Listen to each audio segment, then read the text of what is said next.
Senta que lá vem história.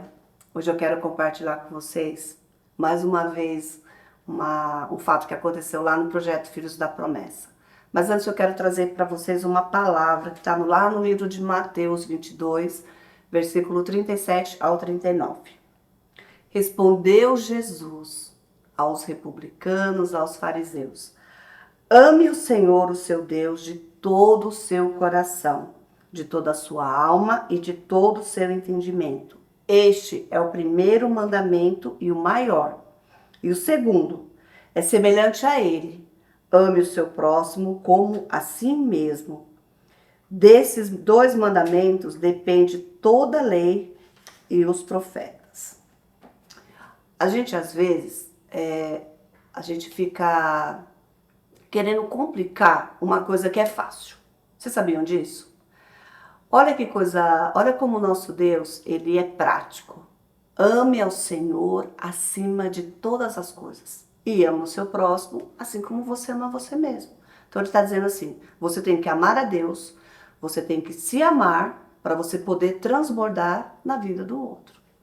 Eu lembro que isso já tem uns 8 anos, aconteceu lá no projeto Filhos da Promessa, uma história que foi que me marcou bastante.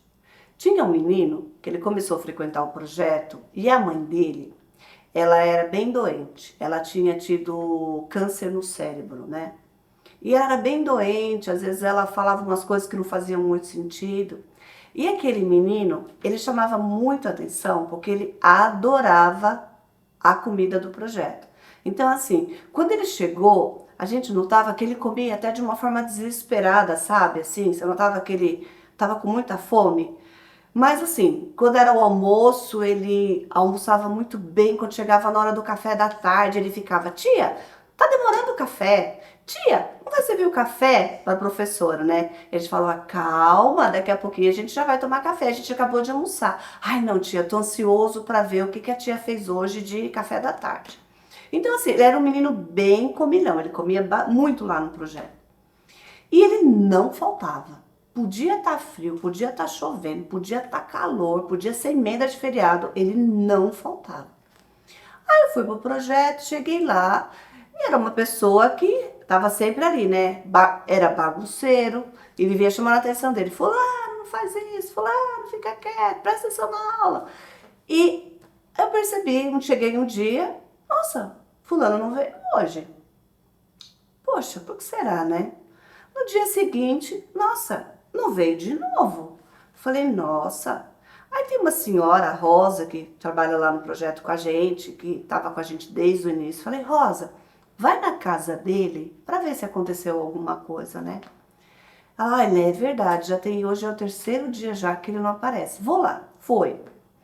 Quando ela foi, daqui a pouco ela voltou e falou, Lé, você não acredita. A mãe dele passou muito mal. À noite eles moram sozinhos, só ele e a mãe. E aí uma vizinha lá da igreja foi e levou ela, chamou o SAMU e ela foi levada para o hospital. E ela ficou internada. E ele ficou sozinho na casa. Quando foi à noite, a vizinha de casa dele chegou do trabalho de madrugada e ele estava lá sentado no portão esperando a mãe dele voltar. E ela falou, o que você está fazendo? Ele falou assim, minha mãe foi internada e eu estou esperando notícias dela. Aí, mas quem levou sua mãe para o hospital? Foi a pastora aqui da igreja, do lado que levou. Vamos lá na casa da pastora. Foi, bateu na casa da pastora. A pastora falou assim, poxa vida, a mãe dele ficou internada, a mãe dele está muito mal. E eu achei que tinha outra pessoa cuidando dele. Eu falei assim, não, ele estava na rua esperando a mãe voltar do hospital. Ela falou, e agora? Aí a vizinha falou, não, como eu tenho mais 3 filhos, eu vou levar ele para minha casa. E levou ele para casa dela. Aí eu falei, nossa, Rosa, vamos lá para a gente ver, então vamos voltar para a gente ver em que a gente pode ajudar nessa situação, né? Aí trabalhamos no projeto, quando foi no final do dia, fui lá na casa dessa vizinha, chegando lá ela falou, olha, eu tenho 3 filhos, eu também não tenho condições, eu passo por uma dificuldade muito grande e eu não consigo ficar com ele. E a mãe dele está internada e vai demorar, porque o problema dela não é um problema simples. E eu não consigo ficar com ele. Aí eu falei, tá bom. Aí perguntei pra ele, você tem pai, você tem avó, você tem tias? Não, tia. Eu vi meu pai muito poucas vezes, ele nunca foi casado com a minha mãe. Eu não tenho avó, eu não sei onde moram as minhas tias, era só eu e a minha mãe. Eu falei, meu Deus, é agora, né? E aí a mulher falou, então, mas eu não consigo ficar com ele todo esse tempo até a mãe dele sair do hospital. Eu falei, não, tudo bem. Aí falei pra ele, você quer ir comigo? Aí ele falou, eu vou, tia Léia. Eu falei, tá bom, então vamos comigo. Vamos lá na sua casa, pega suas roupas. Você tem o telefone aí da sua mãe? Tenho. Você tem o telefone da pastora? Tenho. Tá bom, vamos com a tia Léia. Aí levei ele pra minha casa. Aí liguei pro pastor da igreja, né? Conversei, expliquei o que estava acontecendo. Ele falou assim, Léia, você tem que procurar o conselho tutelar. Porque você não pode ficar com essa criança na sua casa. Eu falei, mas eu não quero levar ele para o conselho tutelar agora. Porque se eu levar e ele for acolhido, depois vai demorar um tempo para que a mãe dele consiga pegar ele de volta, né? Vou ficar com ele na minha casa uns dias. Aí o pastor falou, não, Léa, tá bom, procura o conselho tutelar. Aí tinha uma irmã, né, uma senhora, que ela era do conselho tutelar e ela estava sempre lá no projeto.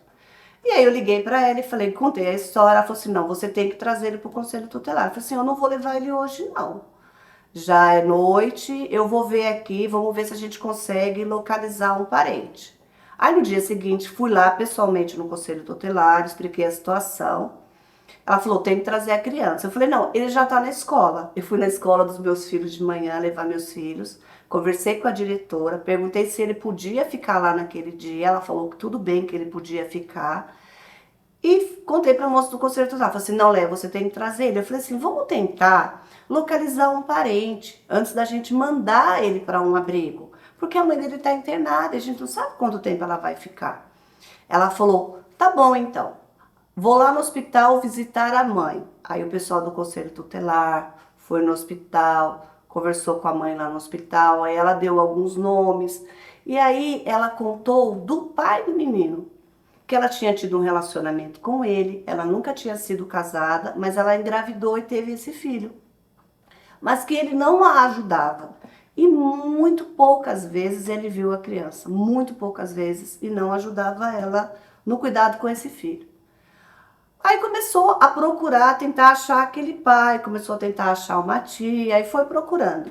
Aí achou uma tia no interior de São Paulo, mas a tia falou que não podia também assumir o compromisso com o menino. E eu com o menino na minha casa.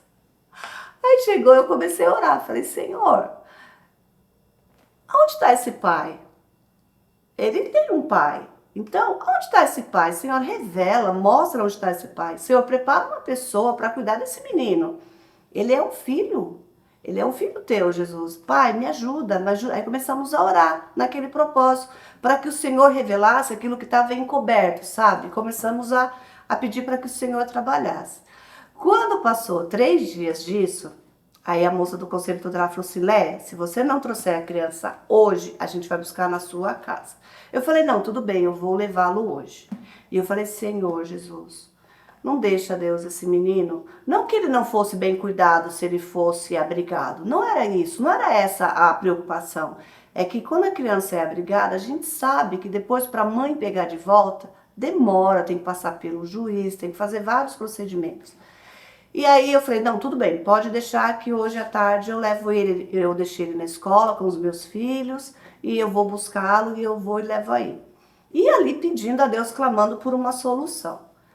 Passou um tempo, a moça do conselho tutelar me ligou. Leia, tem uma boa notícia para você. Eu falei, nossa, que foi? Achamos o pai. Gente, olha para vocês verem. O pai morava em São Paulo, super bem sucedido, uma condição financeira muito boa, e ele não sabia, por não ter contato com a mãe da criança, que ela estava com tantos problemas de saúde e que o menino não tinha quem cuidasse dele. Aí prontamente ele e a esposa, né, que é a mulher dele, vieram buscar a criança. E aí eu pergunto para você, essa mãe ficou mais de mês internada E esse menino foi para a casa do pai dele. E lá ele foi bem cuidado. Mas não seria muito mais fácil a gente pegar e levar a criança para o conselho tutelar? Não seria muito mais fácil falar assim, não tá vindo mesmo? E não se preocupar com o que tinha acontecido com aquele menino? E às vezes a gente acha que a gente é incapaz de algumas situações. E eu confesso para você que eu me sentia incapaz naquela situação. Eu falava, Deus, o que eu vou fazer?